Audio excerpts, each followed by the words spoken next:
What's going on YouTube? Vonte Vision here, and in today's video I will be talking to you about how to upload your video on Instagram TV from your iPhone.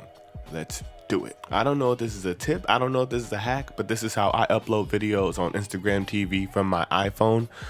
Let's get into the iPhone so I can show you what I mean. So you want to go to your clip, click the three dots at the bottom, click on iMovie, take your two fingers and flip them. Check out your footage. No quality dropped. Let's go ahead and export.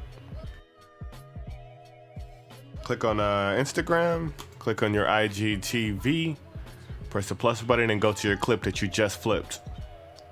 Check it out, no quality drop. Everything looks nice. Title it what you need, click done. Once you're finished, you'll notice everything looks nice. And that's all you got to do. That's how I like to upload my videos on Instagram TV from my iPhone. I'm sure if you have an Android, there's an app you can download and do the same thing. But that's it. There's another way how you do it. Comment down below. That's it for today's video. I hope you guys enjoyed it. I am Vonte Vision. Hit the like button. Make sure you subscribe if you're not already subscribed. Share it to your friends, and that's it. Peace.